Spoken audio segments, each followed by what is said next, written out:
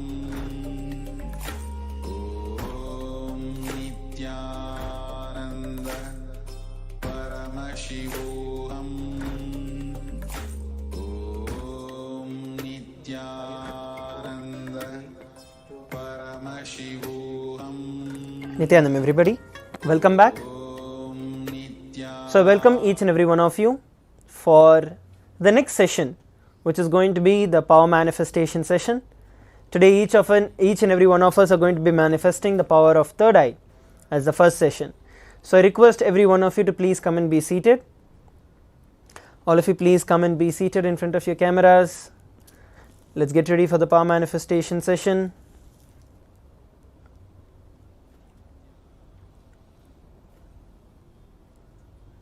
Please come and be seated.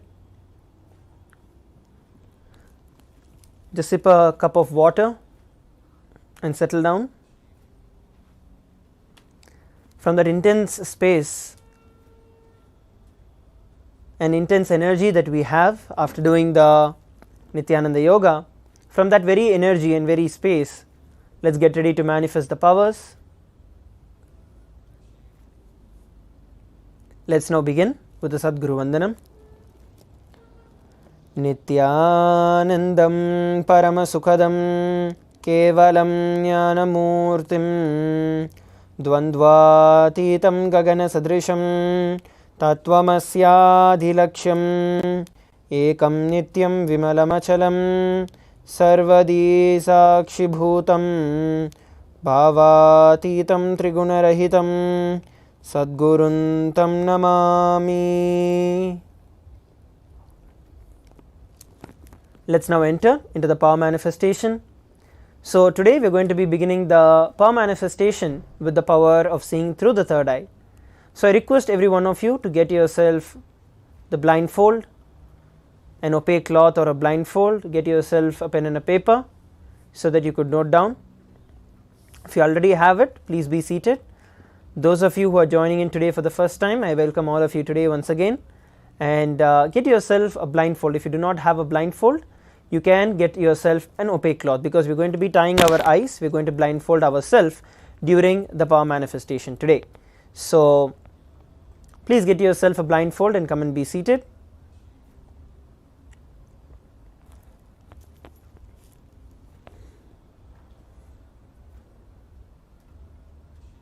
We will be having a couple of rounds of power manifestation, especially after we do the Nithyananda Yoga. That is the space, that is the time when our entire body is in an elevated state of consciousness. So the mind does not come into play. There is no mind that happens because of the high intense energy that our body will be radiating after the Nithyananda Yoga.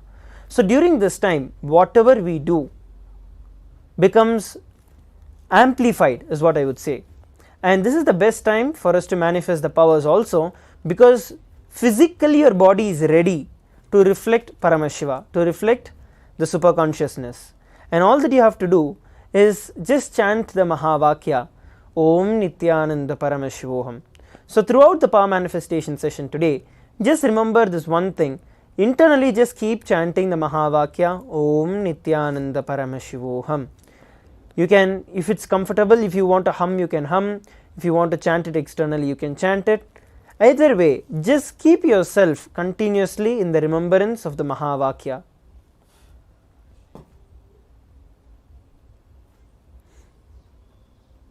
So let us now enter into the power manifestation.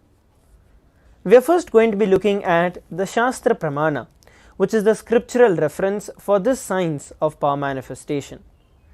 Every power manifestation that we will be experiencing today during the entire day has its own Shastra Pramana, Apta Pramana, Atma Pramana and Sakshi Pramana. So what are these Pramanas? For those of you who are joining us new, Pramanas are those precedences that are there from our ancient history, and this shows how each science, each of these powers is a science. So this power of third eye reading is given directly by Paramashiva in the Vedas and the Agamas.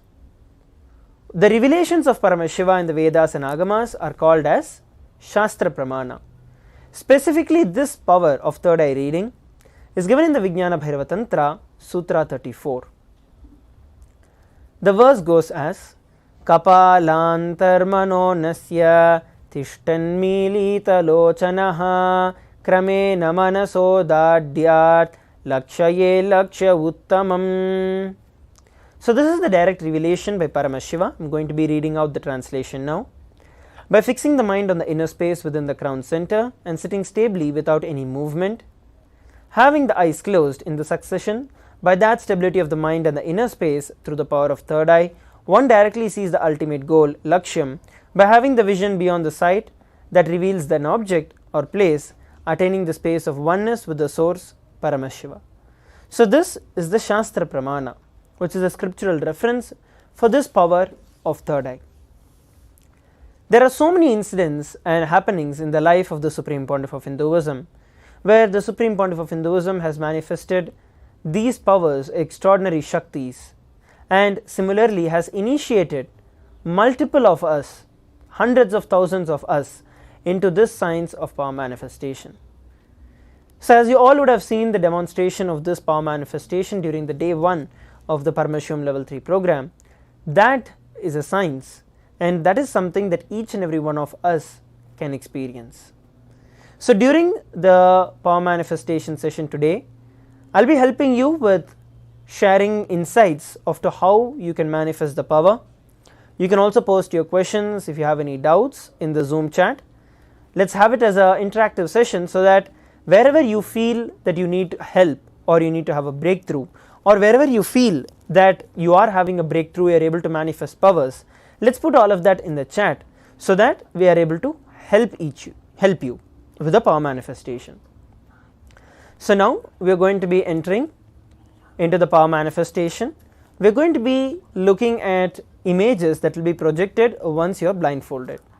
So I'll be projecting an image for all of you after you're blindfolded. What you're going to be doing is you're going to be sitting straight. Let's all sit straight. Let's chant the Mahavakya, Om Nithyananda Paramashivoham. Focus on our breathing and inhale and exhale with the Mahavakya continuously reverberating in you.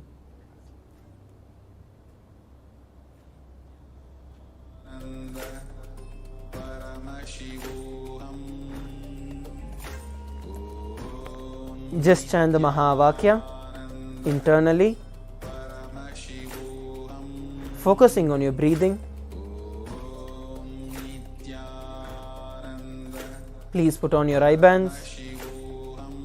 Please blindfold yourself. Even if you do not have an eye band, use a piece of cloth that is opaque and blindfold yourself. Don't just sit with your eyes closed without a blindfold. Get yourself a piece of cloth and blindfold. Let us now enter into the power manifestation. I'm going to be projecting an image for all of you, and all of you are going to identify, you're going to ask Swamiji to show you whatever is projected on the screen. You can identify the colors, the image, the shapes, whatever Swamiji is showing you. Let's sit straight, chant the Mahavakya intensely, and ask Swamiji to show you in as much detail as possible. Go into as many details as possible. Let's begin.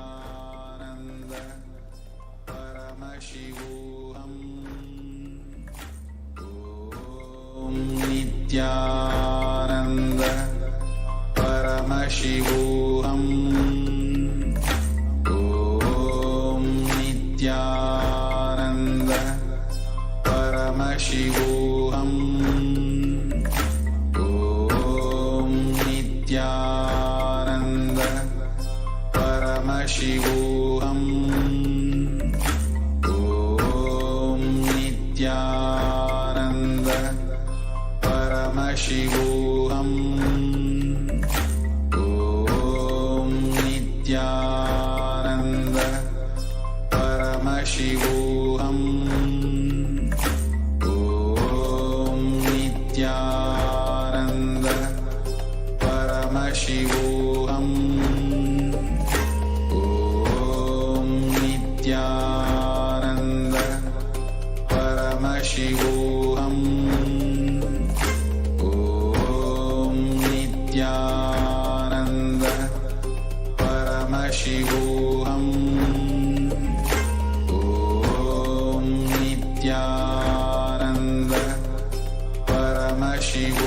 Om Nithyananda Paramashivoham. Om Nithyananda Paramashivoham. Om Nithyananda Paramashivoham. Om Nithyananda Paramashivoham. Om Nithyananda Paramashivoham. Om Chant the Mahavakya intensely, Nithyananda asking Swamiji to show you the details of everything that is being projected on the screen. Nithyananda Paramashivoham. Om Nithyananda Paramashivoham. Om Nithyananda Paramashivoham. You all can now slowly open your eyes. Om Nithyananda Paramashivoham. Slowly, every one of you can open your eyes.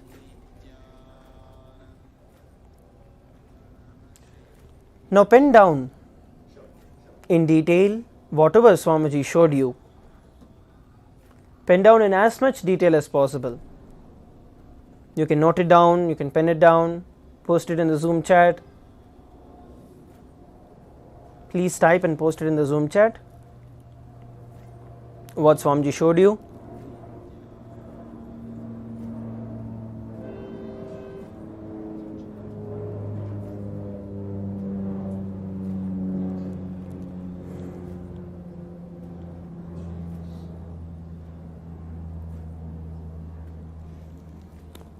Each of you please take a few moments now, post it in the Zoom chat. Whatever Swamiji showed you, whether it is a color, shape, image, word, number, letter, whatever you feel, whatever Swamiji showed you, just pen down as it is. And if you have a doubt whether you yourself guessed it or you imagined it, it's okay. Don't worry about any of that, just post as it is.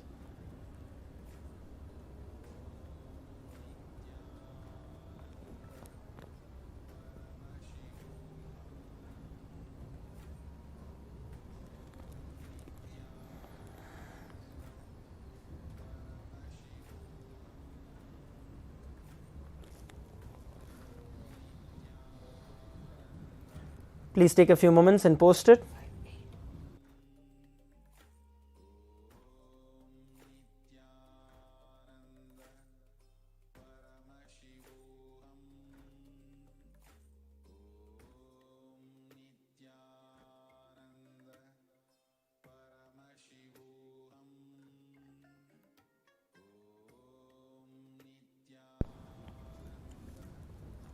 Yes, please start posting. Nandakumar has posted no color. Okay, so no color is also a certain color. If it is dark black, then it is black. So put down whatever you are able to see and post it in the chat. Alright, so now we are going to be looking at, as each of you are also posting, we are going to put the image, we are going to be showing the image that was projected for all.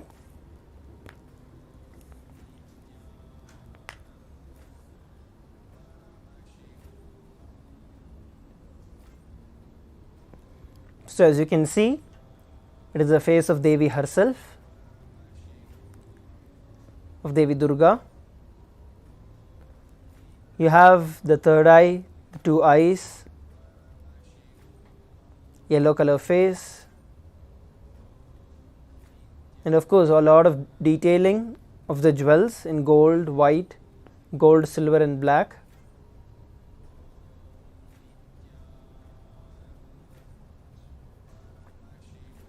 So this is the image of Devi herself during the Navaratri.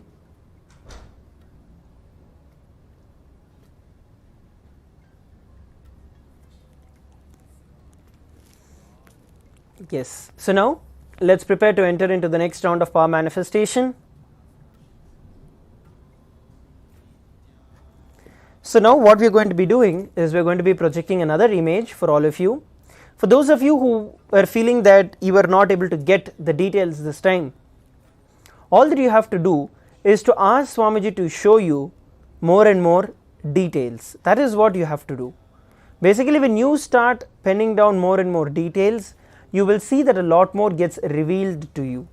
So actively sit and pen down and post as Swamiji is showing you. So let's put on our blindfold. Please put on your blindfold. Please close your eyes, put on your blindfold.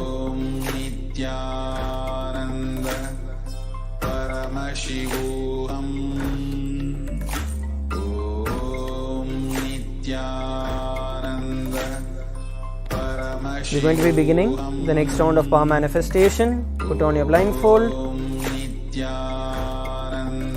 Chant the Mahavakya Om Nithyananda Paramashivoham to establish yourself in the space of oneness with Swamiji, and ask Swamiji to show you whatever is going to be projected on the screen. Please begin.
Chant the Mahavakya intensely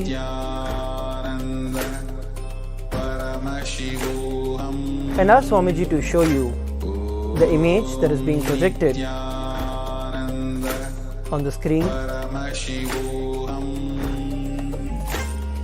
It can be the color, it can be an object, it can be anything.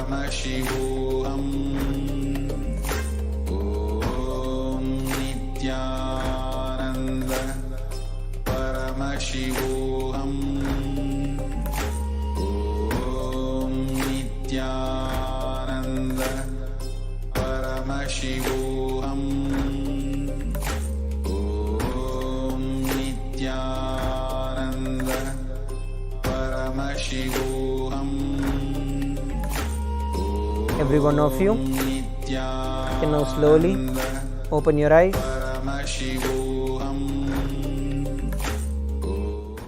Please open your eyes slowly.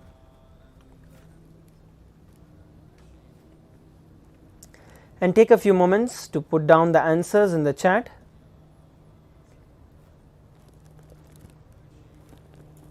Please take a few moments to put down the answers in the chat. Please type and post the answers in the chat.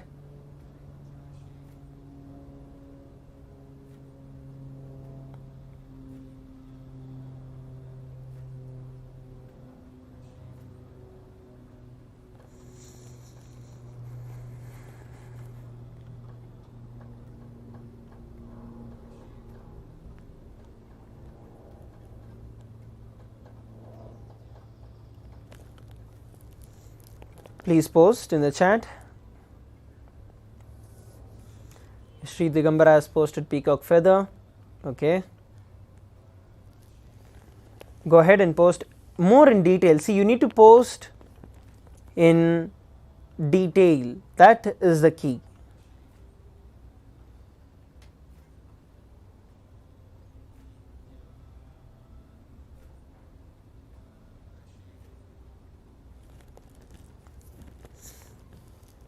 Yes, please post.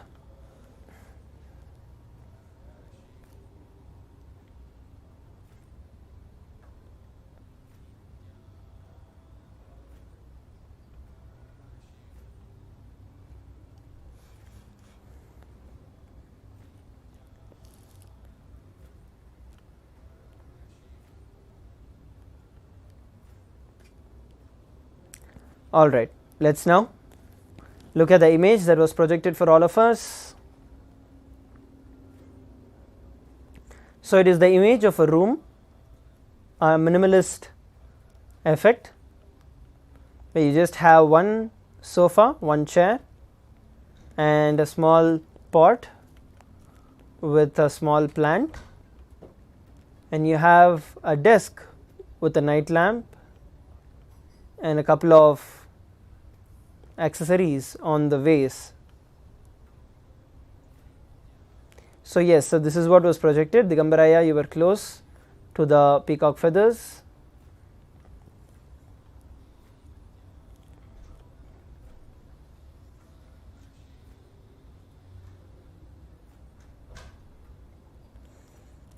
So, this was the image. So, we are going to be having one last round now, and this, what we are going to be doing is, once again I want to reiterate to every one of you, use this opportunity to pen down in detail, to post in detail, to ask Swamiji to show you in detail. Okay, Shiva Talamaya has also posted, it's Kailash mountain. Okay, so I want you to see more in detail, Aya. The more and more details that you are entering into, the more and more you will be able to manifest the power. So, don't restrict yourself to just one object or one item or one color. Don't do that. Go into as much as detail as possible, and you will see that the power manifests. Let us all put on our blindfold.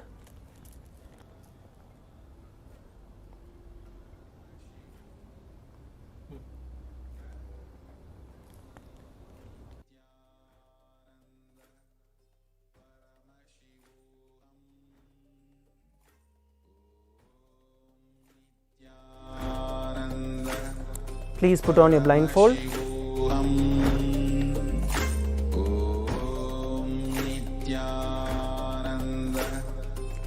Let us now enter into the power manifestation. Nithyananda Paramashivoham. Om Nithyananda Paramashivam. Let's begin. Start identifying the image that is being projected for all of us on the screen.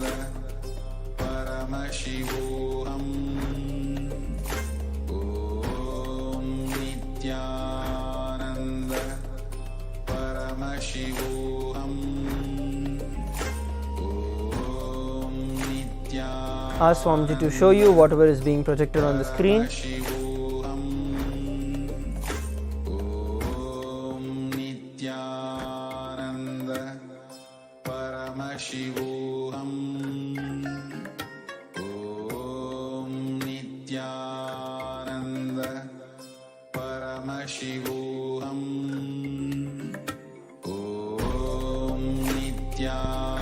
Chant the Mahavakya intensely and ask Swamiji to show you the image that is being projected on the screen.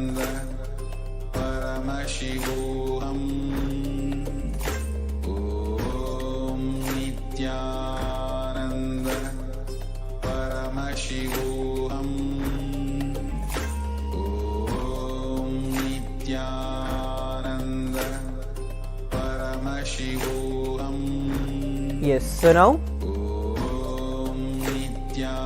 we are going to be taking a few minutes to start posting whatever Swamiji has shown us in the third eye. You all can open your eyes. and quickly pen down and post in the chat whatever Swamiji showed you in your third eye.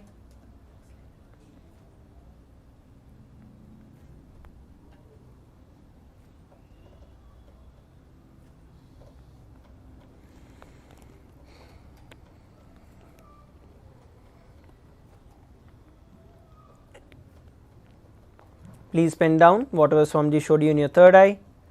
Post it in the chat. I want to hear multiple different things that Swamiji showed you. So post all the various details that Swamiji showed. Please take a few moments and post it.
మా దహనానంద,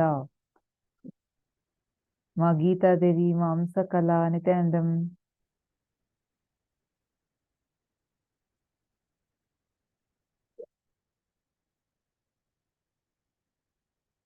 Liang Shuma, Nithyanandam, Malusi.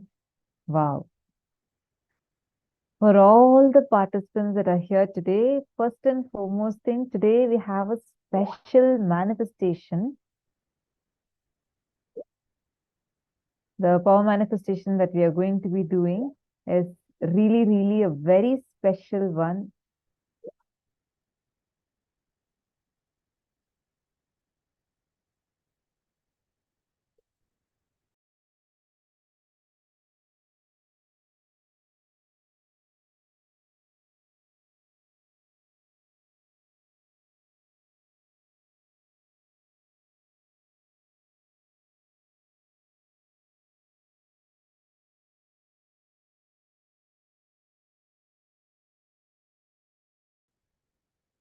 And also a very special initiation from Swamiji. For this purpose, we request all of you to bring a tuning fork. Okay, I just want to clarify one thing. I see a lot of you bringing a normal fork. Fork that we used to eat is not the one that we need to bring for initiation. There is something called as tuning fork. It's specially, you have to buy it as a tuning fork. I saw last time many participants got spoons and fork, thinking that is for the initiation. I just wanted to clarify even for all the Chinese translators, please make sure you're explaining it rightly. It is the tuning fork. I'll also show you all an image of the tuning fork, so it's easier to understand what we are talking about.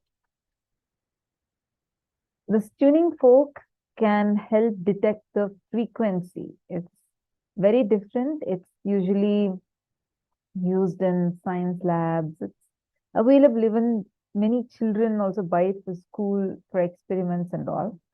And it's mainly used to identify the frequency. So today, this initiation, where you are literally going to be able to experience the tuning fork vibrating. So that will be the main experience you'll be having, where you'll actually feel, I'm going to be showing you all the image. You all can see it here. This image that you're seeing, this is the image of a tuning fork. Are all of you able to see it? This is an image of a tuning fork. Something that looks like this. This is a tuning fork. So I request all of you to get a tuning fork. You can buy it from a shop also, like it's usually available even in many stationery shops. It will be available because kids use this for science experiments and all. So it's usually very easily available. And have the tuning fork with you. This is needed for today's initiation. And this tuning fork, what we are going to be exactly doing is, Swamiji is going to be awakening your Kundalini and raising to you to a very high frequency, where literally wherever you are. See, usually if you take two tuning forks and hit it with something, or you take a tuning fork and hit it on something, the vibration will be continuously being there. It will detect the frequency. That's why you use it. Your frequency will raise so high that the tuning fork that you have will start vibrating. So that is the reason why you need the tuning fork today. And Swamiji will be blessing and initiating us and awakening our Kundalini so high. Sorry, I just want to confirm again. Can all the Chinese translators also confirm? Chinese and French, all the translators, please can you all confirm if the tuning fork, what is tuning fork, is clear to all of you? This image that you're seeing is an image of a tuning fork.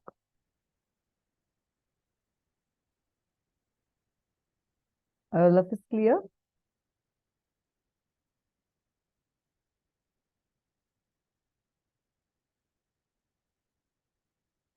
What to replace it with? I'm not too sure.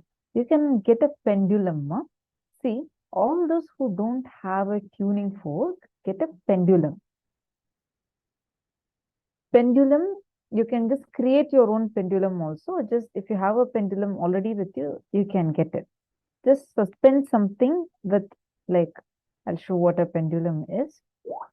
So it's easy. I just don't want to have any misunderstanding. Last time we noticed that many participants were having normal fork. So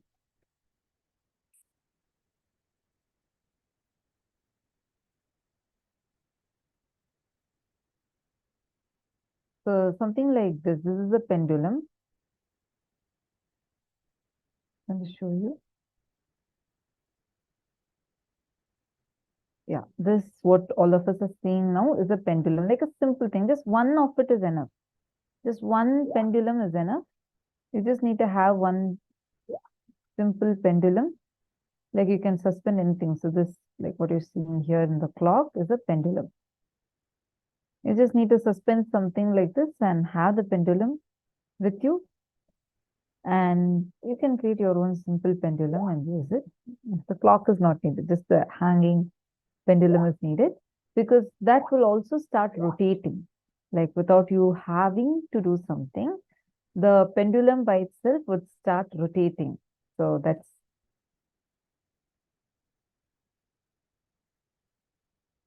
yes, Madhananda, that is okay. Get a circular base, that will be better. Yes, Ma Johanna, preferably metal would be better. Otherwise, see, because plastic, it might move because of air. You need to have like a small ball bearing or something like that if you have of metal. And just even suspend it with a thread should be fine. If you have a metal chain, you could use that also, because that will help you. You'll see suddenly, normally you'll be holding it. Suddenly it'll just start rotating.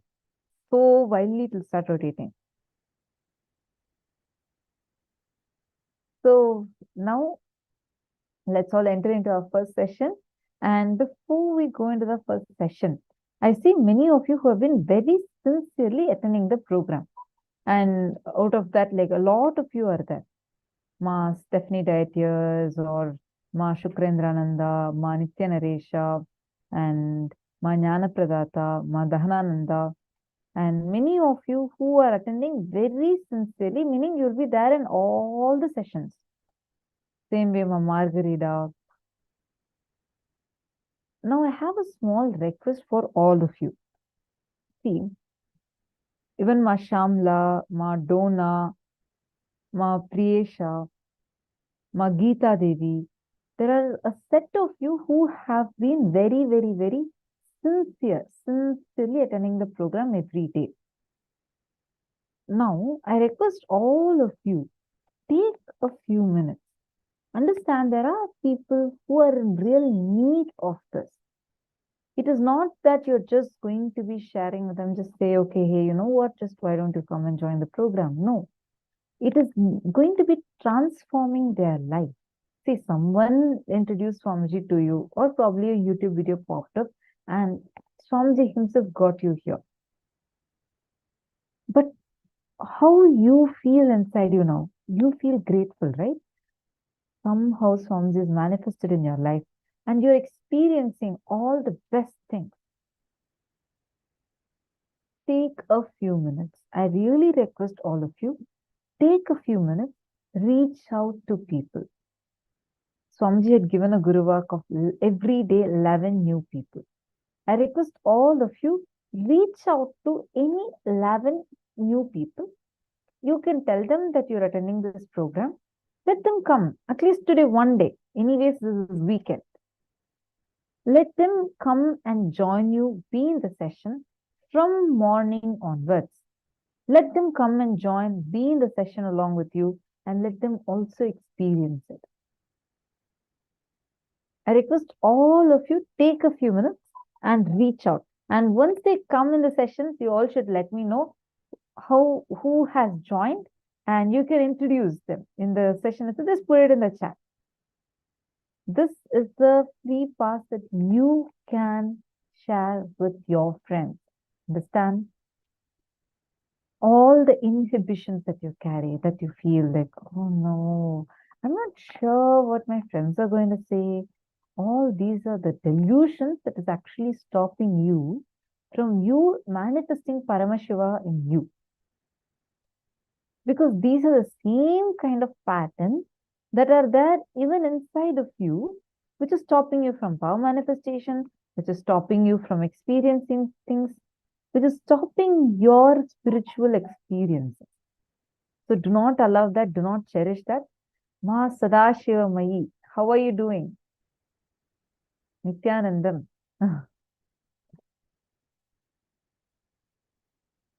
I see that you're logged in to a different room, and maybe I'll tell one of the support desk teams to give you the female Zoom link so that you can log in into that.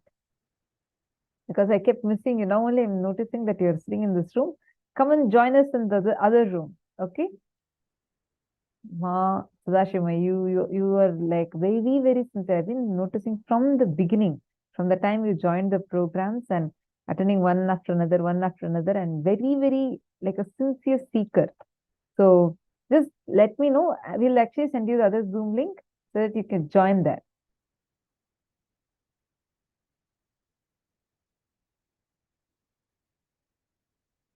All the male participants also.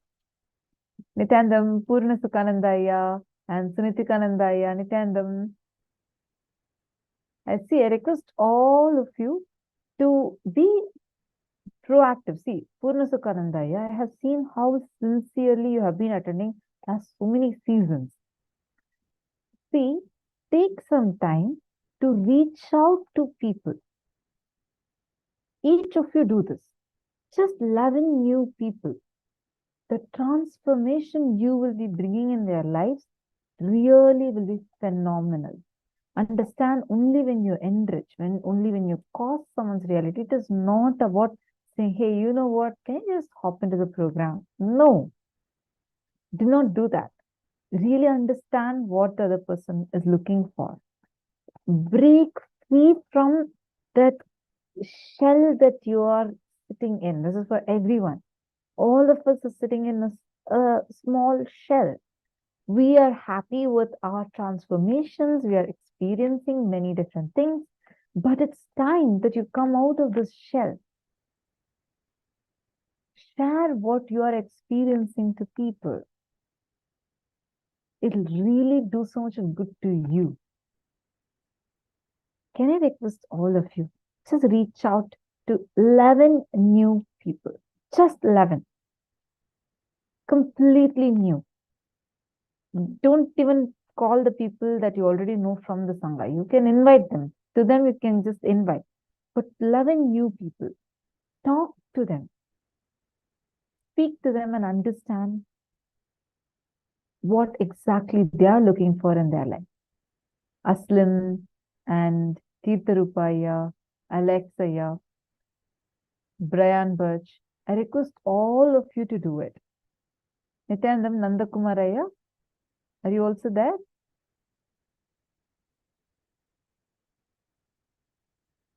Can I request all the participants to acknowledge if you're going to be contacting, how many people are you going to be contacting?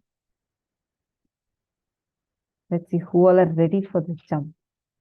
Because this would require you to, it'll expand your inner space. Understand? It'll expand your inner space and expand the way how you are experiencing. Tirtharupaya will contact 11 people today. Wonderful. That's awesome.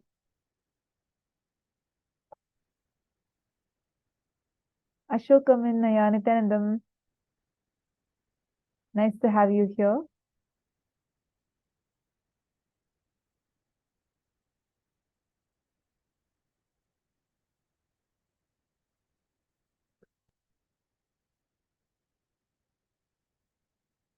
Okay.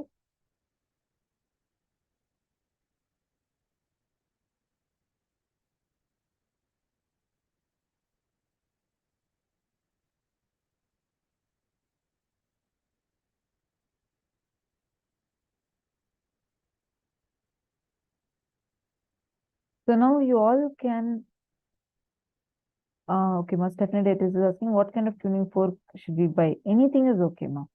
Any tuning fork is fine. So now, all the participants, see, come on. I see some of you, ma Stephanie, ma Sally, and ma Priyesha have posted. Ma Geeta Devi has posted. Now I request all of you, see, Mamsa Kala, ma Virupaksha, all of you that are sitting here, take some time to reach out, not telling them to just, okay, come to the program. No, you should ask them what are they looking for. Understand so far whatever you have learned, this step that you take is what is going to make all that into reality. Whatever you have been learning last so many days, each of us have been learning so many different things. Now, you sitting and sharing this with people.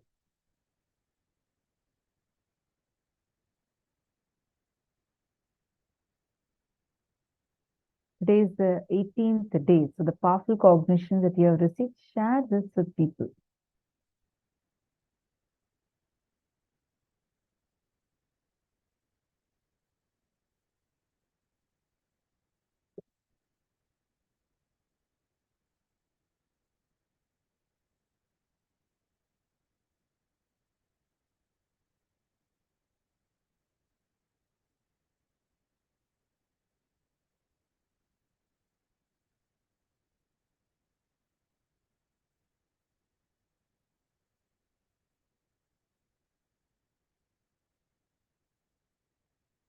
Where can we see the program of the day? You mean the join link? Our support desk team will post the join link, no? So they can join. All right, now let's enter into our very first session. In this section, Swamiji is going to be explaining to us about how to experience Samadhi. So let's listen to the revelation now.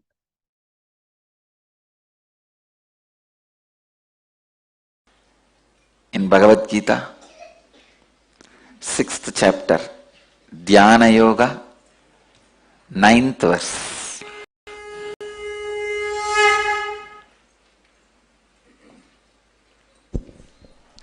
सुहृन्मित्रार्युदासीना मध्यस्तद्वेष्य बन्धुषु साधुष्वपि च पापेषु समबुद्धिर्विशिष्यते Shuhrunmitraryudasena madhyastadveshya bandhushu satushvapi cha papeshu samabuddhir visishyate.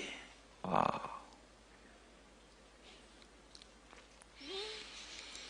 The translation: the one who feels the same towards an affectionate person, a friend, an enemy, the indifferent, the neutral, the hateful one, the unfriendly, the noble one, or a sinner, is said to be established in a superior state.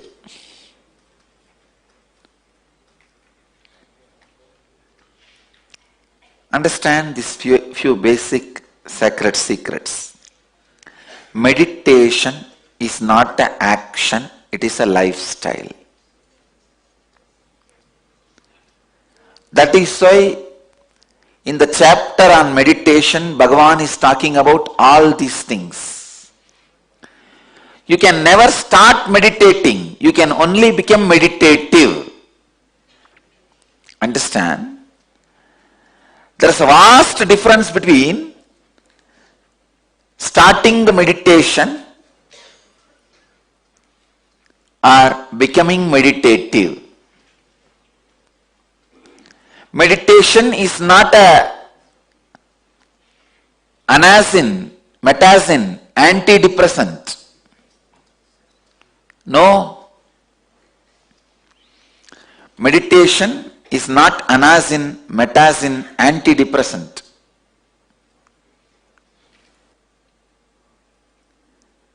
Please understand. Meditation cannot be just repairing something in you. It has to completely transform you. Everybody has the feeling to become Lord of the universe. You can become, if you make your unconscious into conscious and superconscious. When you make your unconscious into conscious, you will become Lord of you. When you raise that to the superconscious, you will become Lord of whatever is in your space. More than the word Lord, I'll use, you will be in tune with the whole. This is the right way of becoming Lord of the universe. But instead, you try to become a power center through political power. I tell you,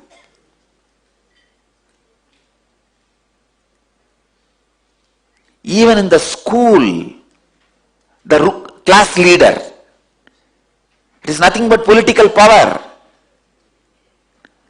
Why even in the school we can't survive without a leader? Why should somebody aspire to be a class leader? First time I resisted this political structure is when I was appointed as a class leader. When I was in the 7th standard, I still remember. The teacher, she was a Jain family teacher. Used to be a little tall. So usually that is the standard. The tall last bench, last row guys, they will be only made as leader. There is no other standard. One day she caught me. Unfortunately that day I went to school.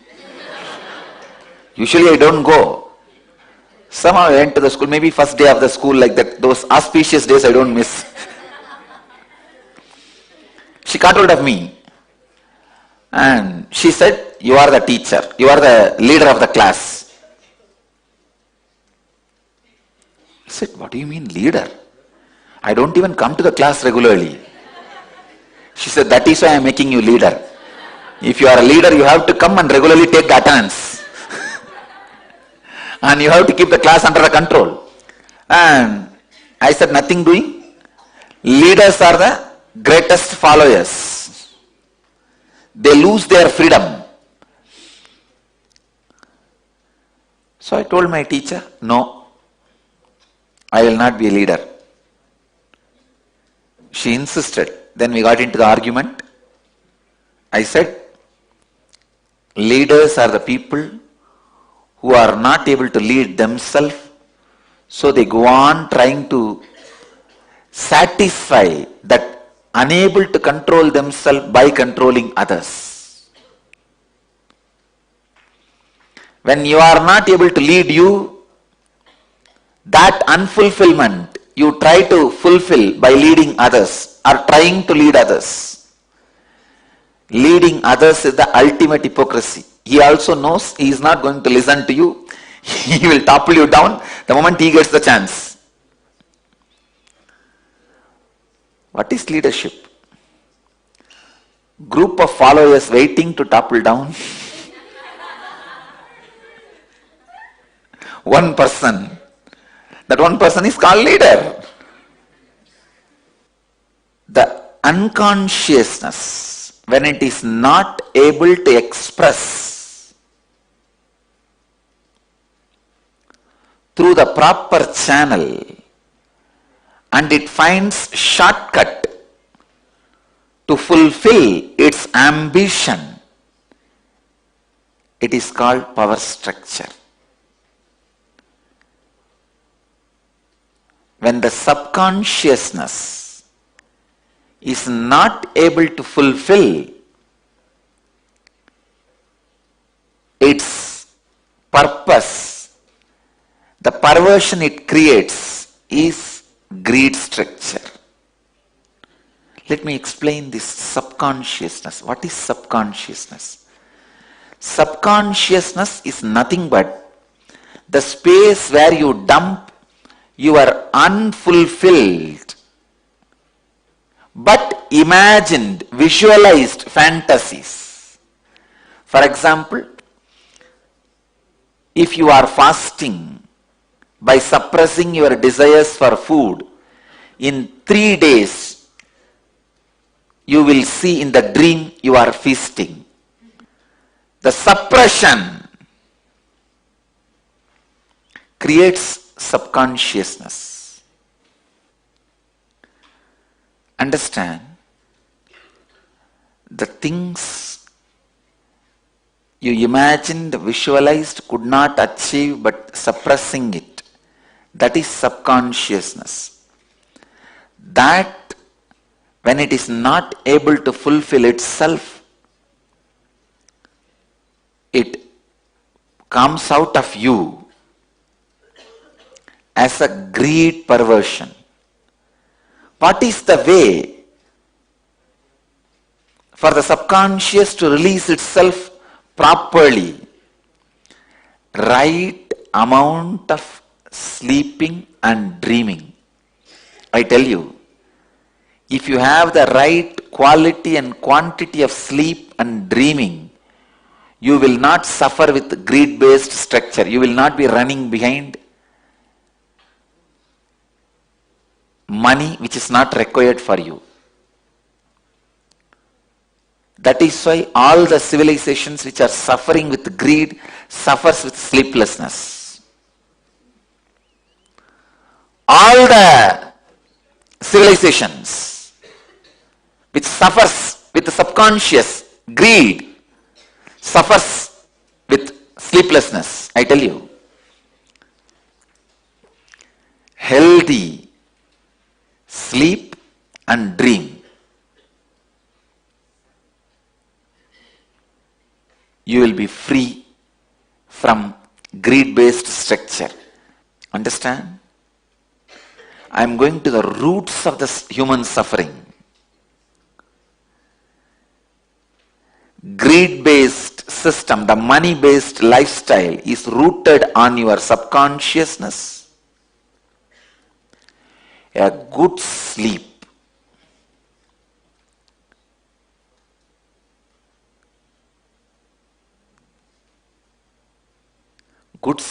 will naturally have the proper period of conscious dreaming. When I say conscious dreaming, even in the dream you will have a certain amount of self-awareness, and you will be able to even move some things in your dream. You yourself will know you are dreaming, and you can alter the things in the dream. That is what I call conscious dreaming. If you are having conscious dreams, please understand your subconscious is very thin layer. You don't need to worry at all about your subconsciousness. There are no much suppressions. The suppressed desires form subconsciousness. It can either express itself properly through the dream state, conscious dream state, and liberate your system from its influence.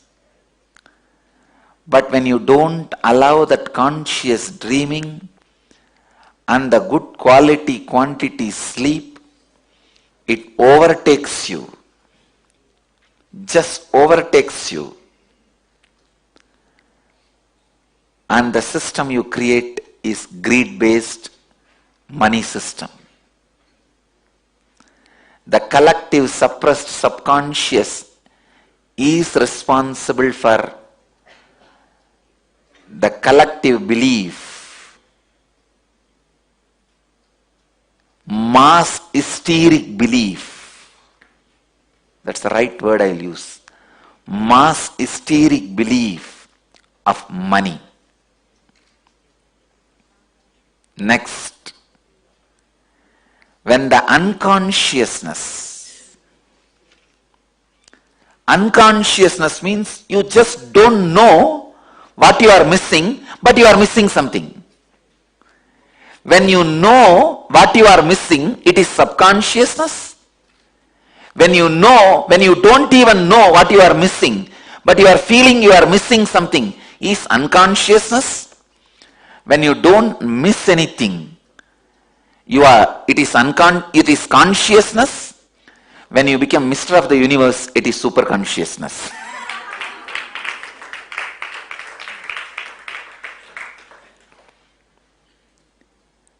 When you know you are missing something, and missing is subconsciousness. Please understand. When you don't know you are missing something, but you feel you are missing something. You don't know what you are missing, but you feel the emptiness. You are missing something. That is unconsciousness. When you don't miss anything, complete with yourself, it is consciousness. When whole universe feels the fulfillment through you, it is superconsciousness. Understand this unconsciousness. You don't know what you are really missing, what you really want, but you feel emptiness. That is why you think, oh, if I become MLA, I think I'll feel fulfilled. If I become MP, I'll feel fulfilled. If I become president, I'll feel fulfilled. If I become prime minister, I'll feel fulfilled. Unconscious man acts as if he is going to fulfill others' subconsciousness so that he can become leader. That is why the politicians always give big promises. They give you the feeling, I will fulfill your subconsciousness. And the same way, subconscious fellows promise the politicians that we will fulfill your unconsciousness. It is subconsciousness scratching the back of unconsciousness, and unconsciousness scratching the back of subconsciousness. This verse, Suhrun Mitrar Yudasina Madhyastha Dveshya Bandhushu Satushva Vichapapeshu Samabuddhir Visishyate. Samabuddhir Visishyate. Bhagavan is revealing powerful truth to all of us to be in samabuddhi, equal mind, same towards affectionate person, a friend, an enemy, the indifferent, the neutral, the hateful, the unfriendly, the noble one, or the sinner. Means realizing the futility of the power structure. It is power structure which classifies somebody as a right, wrong, good, bad, neutral. It is your ambition towards the power structure and the ambition damaging you. Please understand, when the political thought trend damages your consciousness and mind, that makes you believe that somebody is good to you, somebody is bad to you, somebody is neutral with you, somebody is good to everybody, somebody is bad to everybody. See, if somebody is good to you, he is your friend. If he is bad to you, he is your enemy. If he is neither good nor bad, he is neutral. If somebody you are made to believe by the political structure, he is bad to everybody, he is called sinner. If you are made to believe by the political structure he is good to everybody, he is sadhu. I tell you, it is all just PR exercise. Simply PR exercise. All the ideas you carry, somebody is a saint, somebody is a sinner, somebody is friend, somebody is enemy, are all just forced on you after completely deluding you by the strong beatings. It is like somebody hits you on the head, you are reeling. At the time he says, I am the big guy. Naturally, what will you do? You'll say yes and fall. First, the political system is used to hit you when you are reeling, when your head is reeling. Then they claim, see, I am in this post. He is the good, he is bad.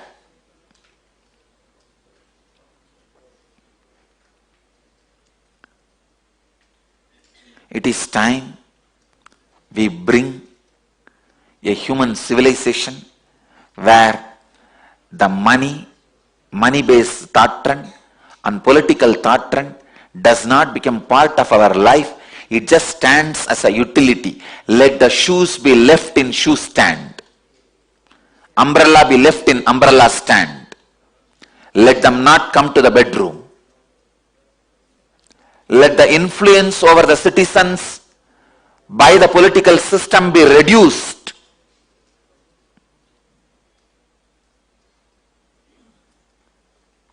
Let the influence of the money thought trend over the citizens, humanity, be reduced. Let them be just for only utility. Let it not become lifestyle. Unfortunately, politics became a regular business. Business became ambition to have power over politicians. When the business gets the ambition of power over politicians, and the politicians decide to make their lifestyle as a business, both corrupt each other and destroy humanity. So the idea of saint or sinner. What is saint or sinner? If you are made to believe one person is doing good to one person, that one person is called your friend. If you are made to believe that one person is doing good to everyone, he is made to be believed as a saint. Saint or sinner, good or bad, is all the ideas your consciousness perceived when you are beaten by the political power-based thought trends. As a child, you are beaten. In the young age, we all learnt who is MLA, who is MP, what is Rajya Sabha, what is Lok Sabha, what is Prime Minister, what is President. Young age, we learnt the economy. 1 plus 1 is 2, 2 plus 2 is 4. What is interest? What is compound interest? How the investment should be done?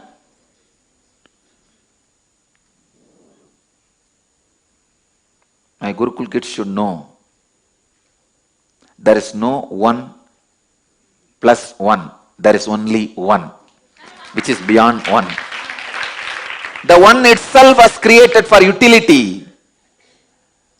And the 1 plus 1 is also utility.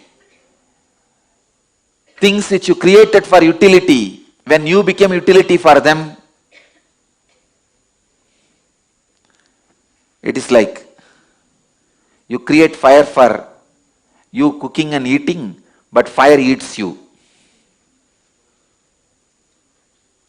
You create fire for your eating, but suddenly fire becomes big and eats you. people who are eating from the fire are conscious beings. People who are eaten by the fire are unconscious and subconscious beings. Here Krishna says, wake up, be a conscious being. That is what I call inner awakening. Waking up to the facts of power-based political thought trends and protecting yourself is yen leadership. Waking up to the facts of greed-based money thought trends and protecting yourself is yen wealth. Let the wealth be enlightening wealth. Let the leadership consciousness be enlightening leadership consciousness in you. It is so unfortunate. Even some of the most intelligent people are caught in this thought trend and unable to come out of it.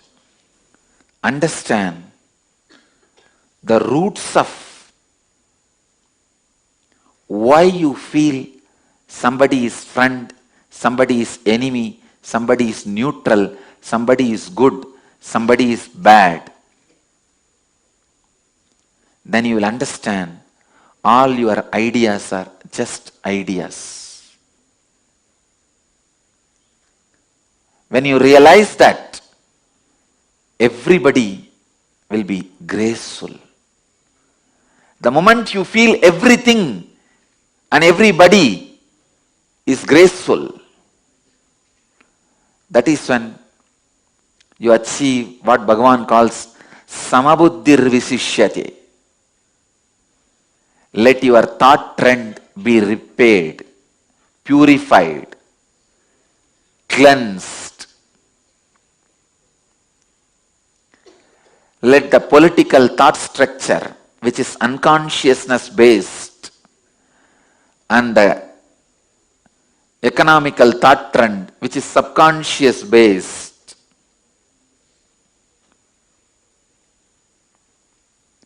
not hit at your consciousness. Let that not form your lifestyle, thought trend. Let that not create your major decisions. Let that create right understanding about life in you.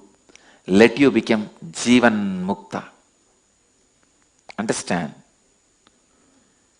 If you understand how the collective unconscious thought trend damages you, collective subconscious thought trend damages you, and if you protect yourself consciously from those damages and live a whole life, you are Jivan Mukta. Even if you compromise with the power-based thought trend and money-based thought trend, let you do after understanding the insider secrets of both systems. Then you will not be taken away by it. You will protect yourself. You know where to keep the fire, how to cook, and how much food can go inside, and how when it is dangerous, and you will be intelligent to play the game. At the most, maybe rarely as an exemption, accidents may happen, you will die. But as a life, you may protect yourself. But when you don't even know the political thought trends are from unconscious and money-based thought trends are from subconscious, you give them sacredness. You associate sanctity to both. When you associate, even if you associate legitimacy to both of them, you are wrong. If you associate sacredness to both of them, you are worshipping devil, thinking it's God. Internally, do not give legitimacy to the money-based and power-based thought trends. Fear-based and greed-based thought trends. Let it not be legitimized.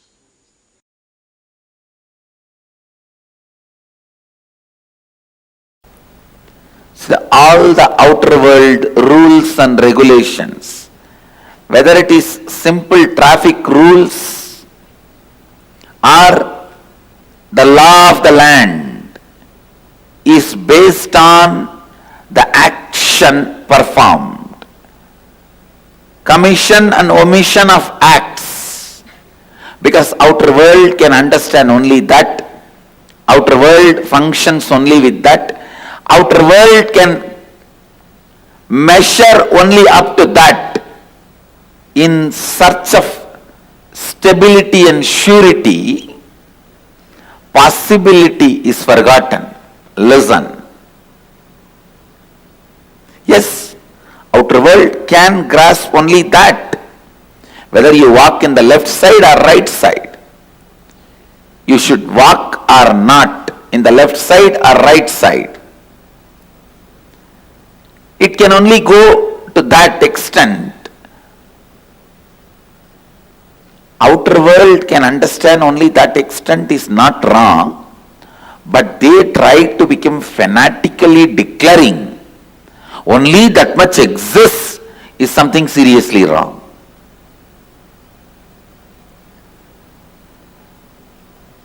The outer world, materialistic beings, developing rules, regulations, laws, whether we should walk in right side or left side, whether we should go in left side or right side, whatever. Forming those rules, nothing wrong, useful for day-to-day life. But when they try to declare, there ends the matter of life. Nothing further exists, something is seriously wrong. Then something is seriously wrong.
samadhi. How to experience samadhi and how to free yourself. Actually, there were a lot of revelations in this. I mean, Swamiji explained to us about how you can even free yourself from greed-based thought currents, greed-based patterns, and so powerfully Swamiji explained. And Swamiji also explained to us, see, the samadhi, what it does to you. Swamiji actually says, whenever, because Swamiji is in samadhi, Swamiji says, it's like a vacation kind of a thing, like where Swamiji can just enjoy the whole life without having the rush for anything. It does not mean he'll take anything lightly, but the space inside will not have that friction or tension.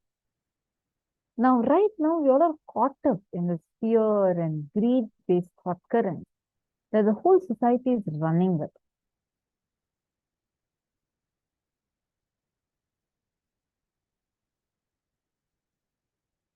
Ma Alexander has posted, by this satsang of Genie Bhagwan, I'm remembering about this sentence of his.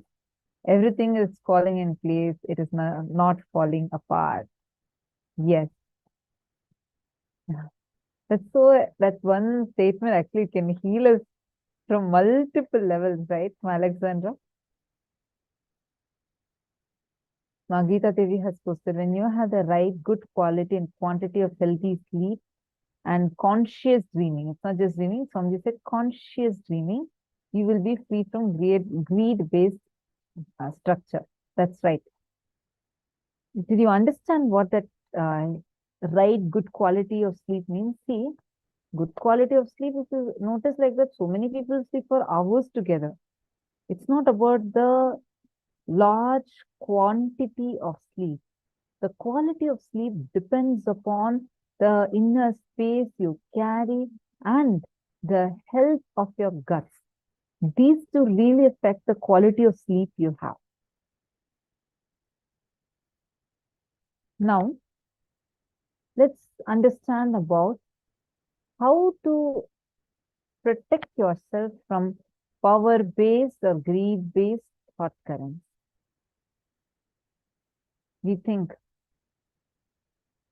oh, if I become MLA, I think I'll feel fulfilled. If I become MP, I'll feel fulfilled. I should become a president, then I'll feel fulfilled. Maybe I should become the prime minister, then I'll feel fulfilled. Now, can all of you take a few minutes, identify at least 5 areas of your own life where you have used such words, where you feel that, like it can even be as simple as, oh, if I get this particular power, like this particular role, maybe I'm going to feel fulfilled. Maybe if I become a class leader, like Swamiji said, no, that starts at that time itself, becoming a class leader. I know so many of us would have had that as a desire.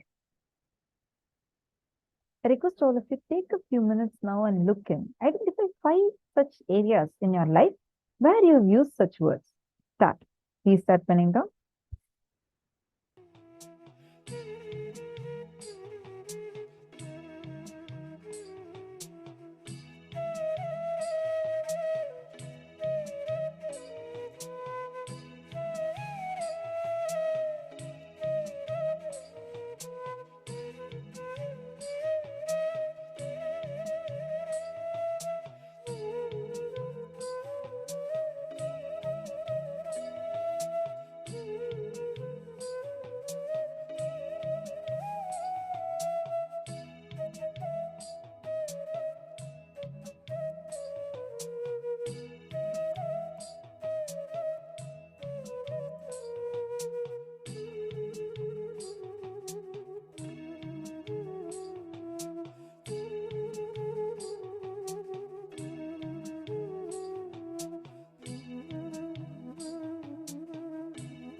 Good. I think now all of you have written.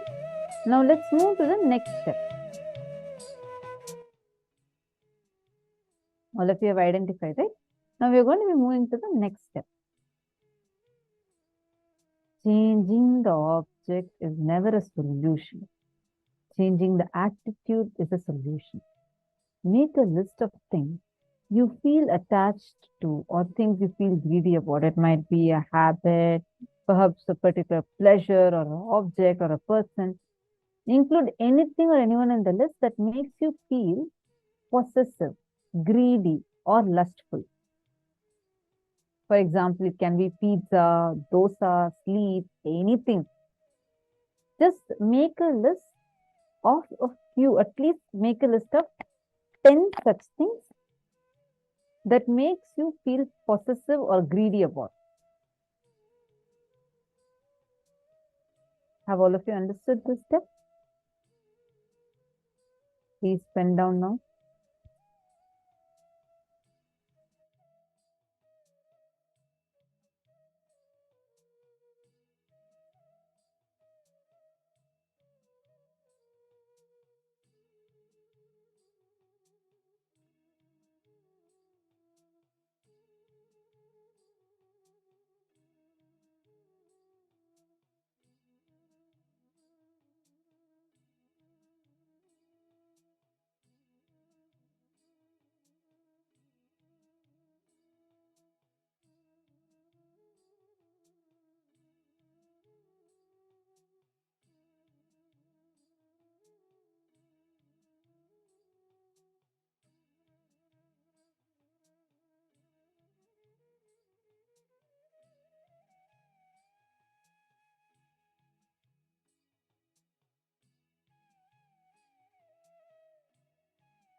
Wonderful. I think now all of you have written down.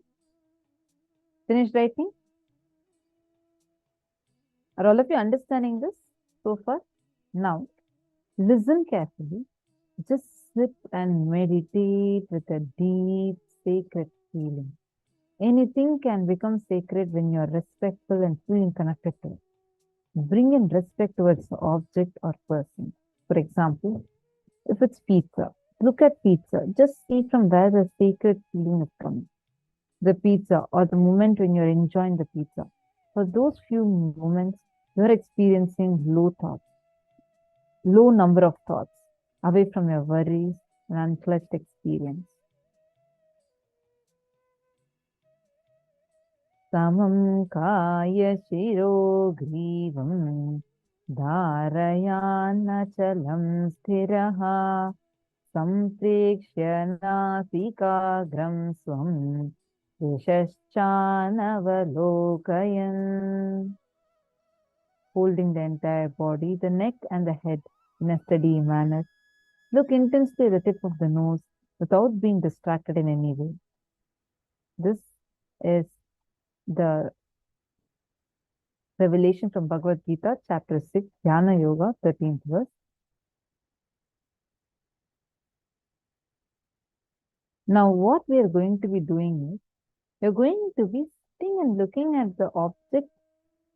For example, let's say that you really want to have, you love in whatever you've written. You are somehow feeling very greedy towards dosa or pizza. Now, what you're going to be doing is you're just going to be remembering that pizza and look at it intensely and with a lot of respect, tremendous respect.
You can relax.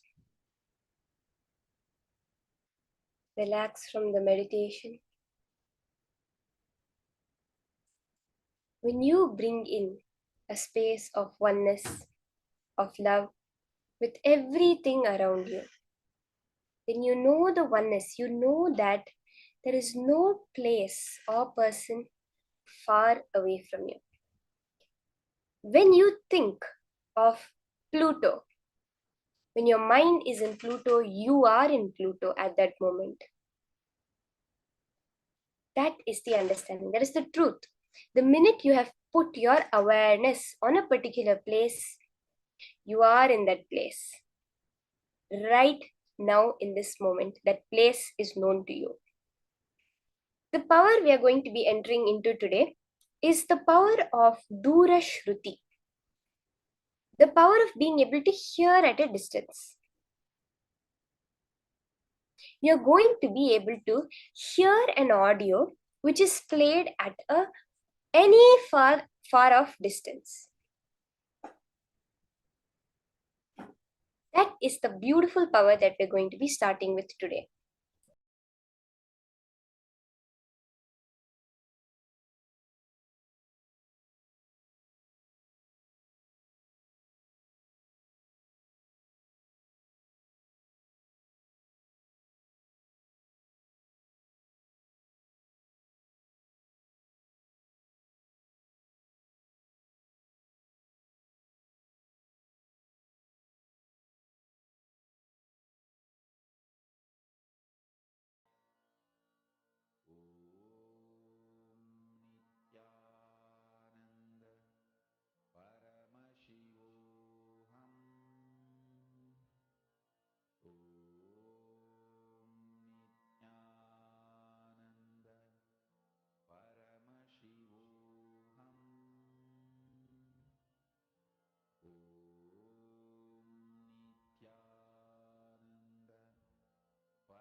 Very beautifully, the Shastra Pramana revealed by Paramashiva for this power of Dura Shruti. Ato vindurato nado rupam asmadato rasaha pravartante chirenaiva kshobhakatvena dehinaha. The meaning of this verse is, from this appears supernormal light, supernormal sound, nada, supernormal form, rupam, supernormal taste, rasa. In a short time, the yogi, who has not yet done away with the identification of the self with the body, which however are only a disturbing factor in the full realization of the Spanda principle. From this Unmesha, from the once we have the initiation of Swamiji, and we are able to see the supernormal sound. Very beautifully, Swamiji reveals, Paramashiva reveals the power of Durashruti, where beyond what you think as the normal capabilities of sound of your ears to hear sound, you're able to go beyond that and manifest the powers. The Apta Pramana is where very beautifully Tirignyana Sambandar 1300 years ago demonstrated the power of sound. When Sambandar visited Tiruvodur, he saw a devotee crying. The devotee had raised some palmyra trees so that he could use the income for his community service in the Shiva temple. By rare coincidence, all the trees were male trees and did not yield fruits. When Sambandar asked him the reason for his sad face, he told him about the male-only palmyra trees. Later, Sambandar visited the Shiva temple and looked at the palmyra trees, and he sang 10 verses in praise of the Lord and said that the male trees will yield. Kurumpai an panayenum in Tamil. Next minute, all the trees bloomed and bore plenty of palmyra fruits. This is a very beautiful incident from the life of Tirignyana Sambandar, where he demonstrated how the Just through the power of sound, just by singing 10 verses, he was able to convert the male trees into female trees.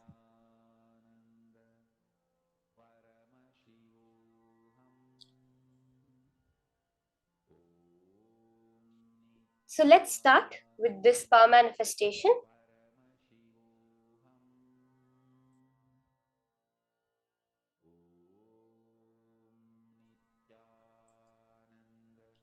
We will start this round by identifying the source of a particular sound.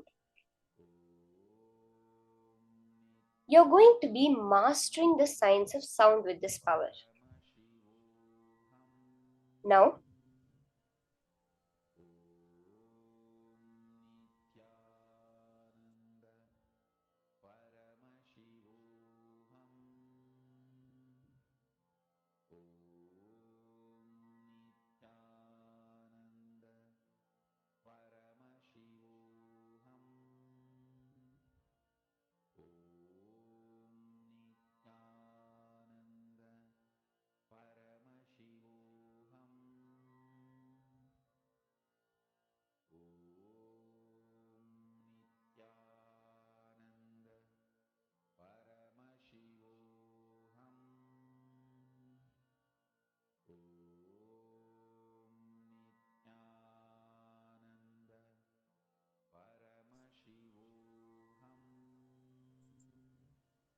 Now, for the start of this round of manifestation, I will be playing a music.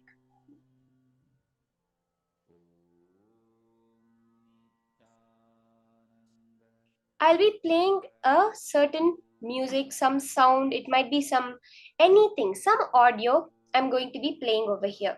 So I'll mute myself and I'll be playing a certain audio. Now, all of you are going to post what you're able to hear through your third eye. See, as a general being, as a human being, we are able to sense vibration. This is a very clearly proven science where our brain can sense electromagnetic waves and so many research which has been done. But what happens is we get distuned from that. We're untuned from it. You can, like how you have a radio station where, especially if you knew the olden days TV box set or radio, if you tune it to the wrong frequency, you'll have static, kind of static sound will come. But what we're going to do is now we're going to tune to the right frequency. Right now, we have only our inner chatter. We're only tuned into our inner chatter, whatever random words, thoughts, conversations that we have within us. So, what we're going to do for this power is tune out of that and tune into the cosmic frequency. Are we understanding?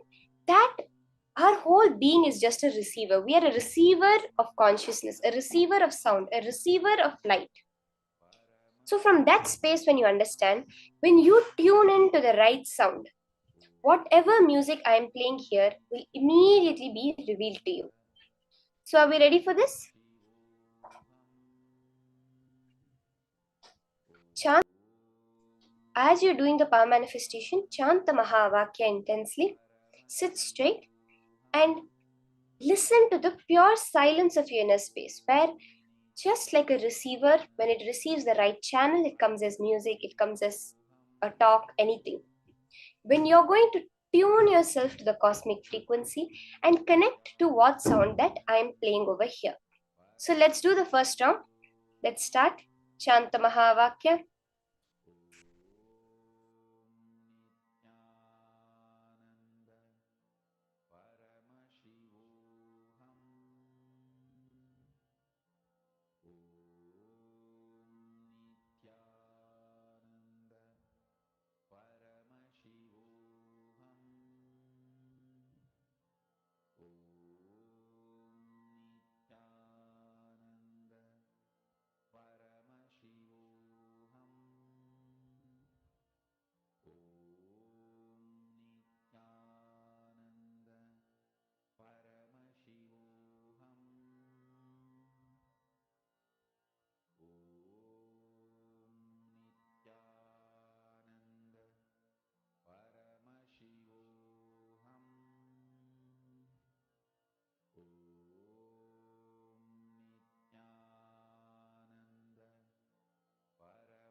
Yes. So I just played an audio for all of us to listen to. Whatever you're able to see through your third eye, we'll have a few minutes for you to post in the chat. Each of you can post on the Facebook group or in the chat, preferably on the Facebook group where we'll not miss anybody's answers. You can go to the Facebook group, Paramashivoham group, and post whatever you're able to see through your third eye, and then I'll be verifying. So we'll have a few minutes for that.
I see some answers. Can we have everyone go to the Facebook group, please, and post your answers? See, we do not want to miss any answers. So I request everyone to please go to the Facebook group, facebook.com/groups/Paramashivoham, and post your answers.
Having Shakti flowing through his backbone. I am the Paramashiva. Shiva. The me in the me is in you as me. You are the Paramashiva. Shiva. The you in the you sees you in me. We are the Paramashiva. Shiva. Living in Kailasa, the place to be. Nithyananda Paramashiva brought Kailasa back on the map. With a flag, a bank, done deal, it's a... So now I'll just be playing again the music that I had played for all of you to listen to. So let's listen to it. परित्राणाय साधूनां विनाशाय च दुष्कृताम् धर्म संस्थापनार्थाय संभवामि युगे युगे. Like he always did, he created a buzz with the simple blink of an eyelid. As a village boy and a president, running a nation 110%. The golden Raja with the jasmine scent, the holy Godzilla, the ego killer, the pure truth to the... Okay, so that was the music I played. So you can verify it with whatever you saw. Now we'll be entering into the next session, which is the session of Nothing Can Violate You.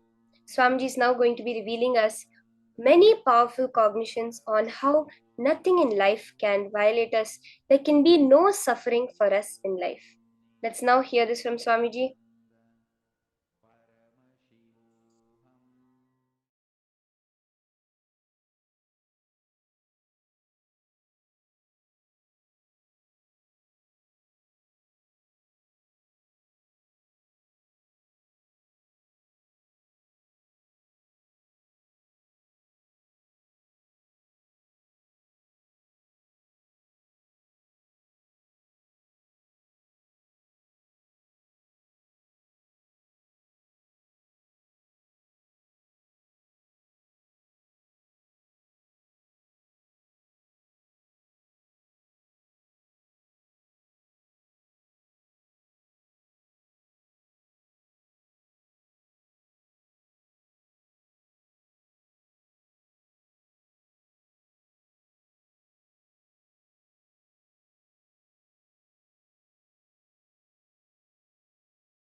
So I want to complete with all the participants. We have some technical issue with the video.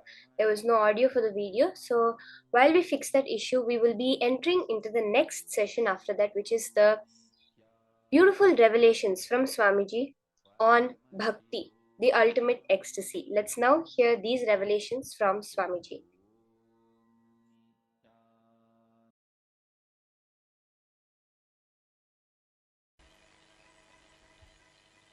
All disciples of Ramana Maharshi again and again pressed him, please talk about the Aksharamana Mala you wrote. He wrote a beautiful song, the marital garland of letters, Aksharamana Mala on Shiva, on Prema Bhakti, on Madhura Bhava. Again and again, people are pestering him, please give meaning for it. You explain.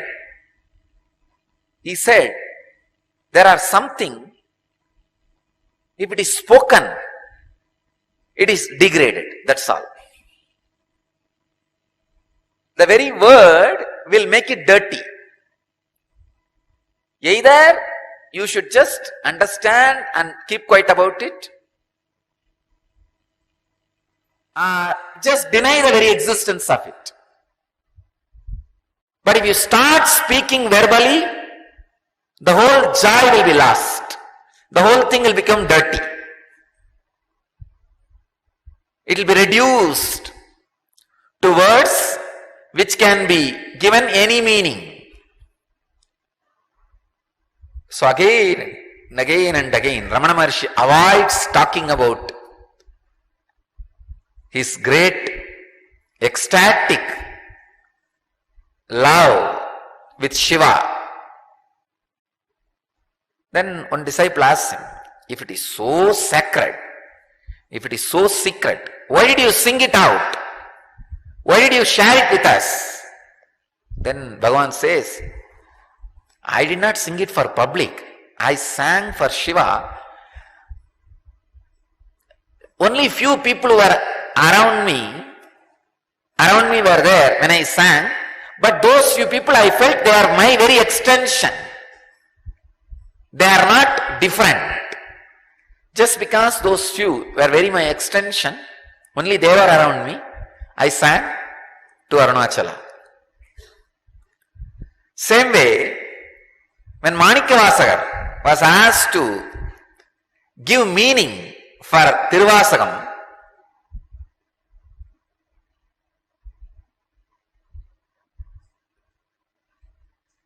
he just smiled and showed Nadaraja, just climbed those steps of the Garbhamandir of Chidambaram Nadaraja and disappeared into Nadaraja. I can understand. Surely you can't reduce it by verbalizing. It's too much, too sacred. Even I cannot verbalize exactly what is the great ecstatic Prema Bhakti. Maybe I can inspire you all by talking few things about and sharing one or two techniques and definitions, that's all. So I wanted to make it very clear. In satsang today, I am not defining Prema Bhakti. I am not talking about Prema Bhakti. I am only giving some techniques for you to achieve Prema Bhakti. So whatever I am talking should be taken in the sense of inspiration or technique, because it's too sacred. Nelatamareya Nithyananda Tante Palatamareya Rushiyante Tilatamareya Tailatante Maratamareya Tejitante Bhavatamareya Brahmanakishta Chennamallikarjunan Nilavanaru Ariyavarutu. It's from Akkamma Devi. Like the treasure hidden in the ground, taste in the fruit, gold in the rock, oil in the seed, the absolute is hidden away in the heart. No one can know the ways of Channamallikarjuna. Akkamma Devi, one of the great Prema Bhakta, lived like a child in ecstasy. She sings, it is hidden so deeply, you can't sing about it, you can't tell about it. That's the truth. Manikyavasagar very beautifully says, Karandabal kannalodu neigalandar vola Sirandadiyar Sindanayul Tenuri Nindru.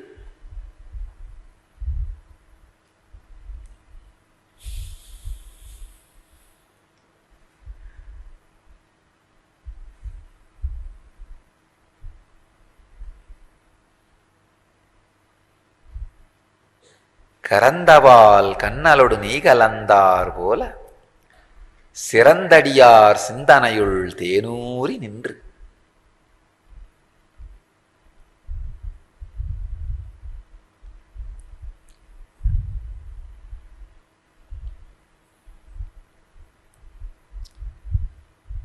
Ramakrishna says, if you go to a feast, before the food was served, there will be a lot of talking. When the food is served, the noise will come down. You will hear only the noise of asking, hey, one more vada, one more laddu, a little more rice. Only those few words will be heard. But after a few minutes, even that will not be heard. Ramakrishna says very beautifully, only the sound, chop, chop, chop, of food being tasted in the mouth, or the sound of the curd in the leaf plate, only that will be heard. I can say, these great sacred sentiments, they are neither the noise of gossip, nor the noise of get the laddu, get the jaggery, get the vada. No, it is the noise of chup, chup, chup. Akkamma Devi has nothing to tell, but she has something to sing. It is too much. See, if you are too much in stress, you may not want to tell anything to anybody to show that you are weak or stressed, but your face will show, you will do something like that sometime. Oh God. Your face will show it. Same way, Akkamma Devi doesn't want to tell anything. She can't. It's too much. But same way she can't keep quiet. It is too much inside. She is just singing. She has nothing to tell, but lot to sing. That is why she is singing. Nelatamareya nitanadante, palatamareya ruchiyante, tilatamareya tailadante, maratamareya tejitante, bhavatamareya brahmana kishta, Channamallikarjunanu nilavanaru ariyavarudu. Like the treasure hidden in the ground, taste in the fruit, gold in the rock, oil in the seed, the absolute is hidden away in the heart. No one can know the ways of Channamallikarjuna. She is not telling anything in this, no meaning. Final conclusion of this whole statement is, the ultimate is hidden in your heart. Nothing can be told. Tell that in 2 words. Why do you need a big poem?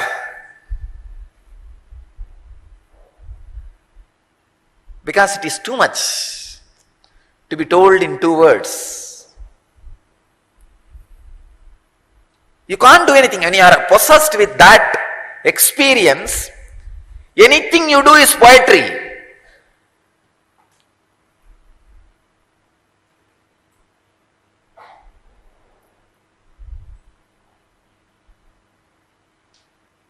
Andal,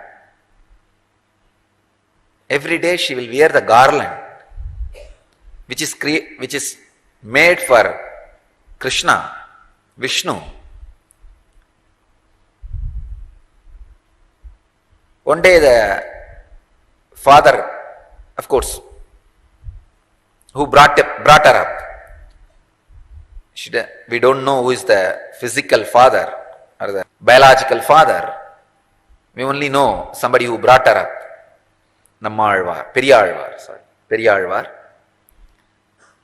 So he caught her. Then all of you may be knowing the story that he made a new garland and took it to Vishnu, and Vishnu doesn't want to wear, and it fell again and again, and he asked, get me the garland worn by her. Then he realizes her glory, and somebody asks her, what do you mean by wearing the garland for Krishna? She says very beautifully, no, I am wearing it for his pleasure. I am beautifying my body because he is going to see me. He is going to enjoy me. He is going to experience me. No more independent identity. Even the body is offered to him, Krishna. Krishna Prasada or Nevedya kept for Sri Krishna.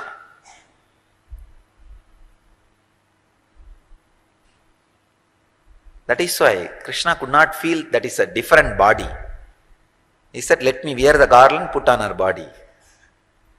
Achalamurti and Sachalamurti. The statue was Achalamurti and Andal was Sachalamurti. Because there was nothing inside Andal except Krishna.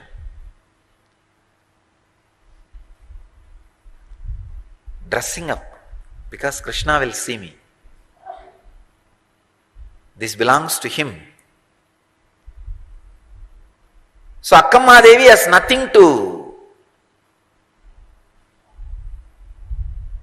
tell, but she has to tell something. So that she expresses her extraordinary ecstasy. When you are in bhakti, you don't possess bhakti, bhakti possesses you. It's not like one more thing, you will have it in your house. Oh, these objects. I have bhakti also. No. Bhakti will own you. You can't own bhakti. As long as you own bhakti, it is not bhakti. It's managed bhakti.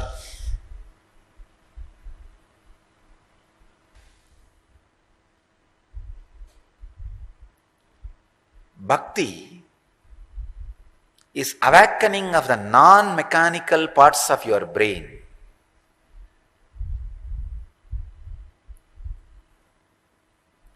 Till the end, neither I nor somebody can explain to you the meaning of Sirandadiyar Sindanayul Tenuri Nindru.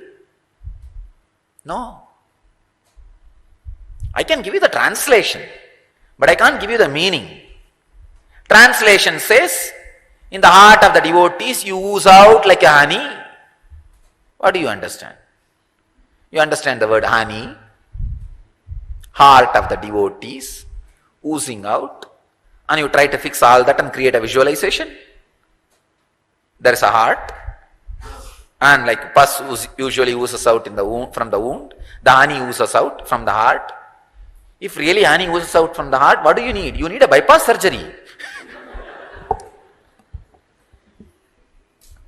Or open heart surgery. How will you describe? How will you explain? It is only the ecstasy which can sing. For Prema Bhakti, explanation is not possible. Only experience is possible. Maybe. How my eyes expand when I utter these words. How my throat chokes when I sing these words. The joy my body language expresses when I recite these verses. And the courage my being radiates with these great words, these sacred sentiments. Maybe I hope that can transmit this into you.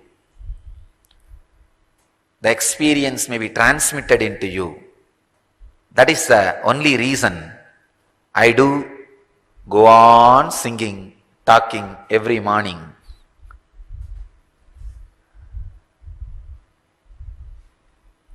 Otherwise, there is no other way. There is no other reason why so many words should be used to sing about something which can never be sung, to explain about something which can never be explained.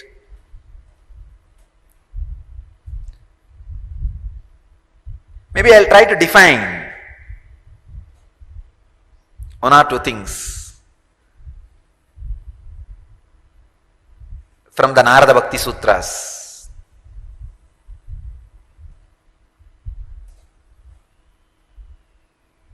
I have read thousands of books in at least 3-4 languages which I can read and understand. Only one book in my experience does not talk about the subject at all about which the book is supposed to talk. If it is Yoga Sutra, it talks completely about yoga. If it is Brahma Sutra, it talks completely about Brahma. There is one book does not talk about the subject which is supposed to be talking, which that book is supposed to be talking. That is Narada Bhakti Sutras. The title is Bhakti Sutras, but till the end Narada is not able to touch 1 inch of bhakti. He goes on beating around the bush because the bush itself can't be beaten.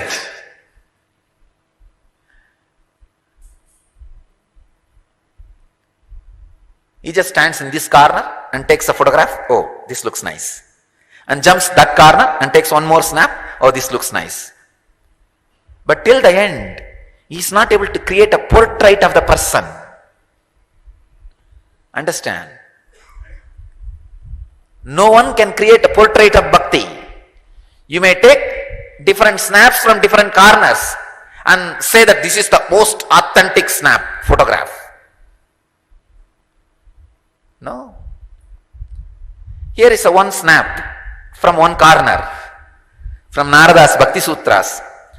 Naradastu tatarpata kilacharat tatvismarane paramavya kulateti. The essential characteristics of bhakti are the consecration of all activities by complete self-surrender to Him, an extreme anguish if He were to be forgotten. Oh God!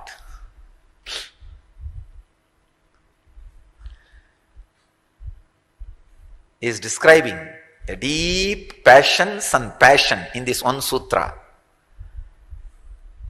Self-surrender, an extreme anguish if He were to be forgotten.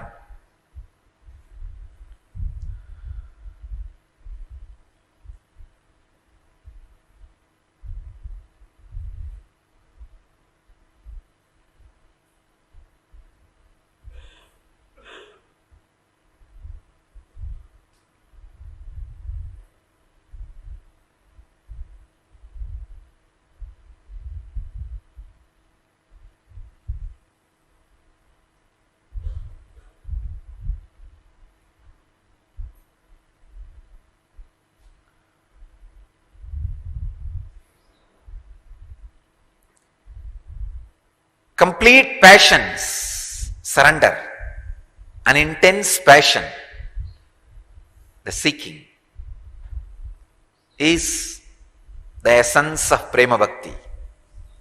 Again, I am also beating around the bush because the bush cannot be beaten. It can only be different directions, different sides, different explanations. But experience has to happen by the proper process. Bhakti Spurana is the process. Go through the process. You will experience real Prema Bhakti.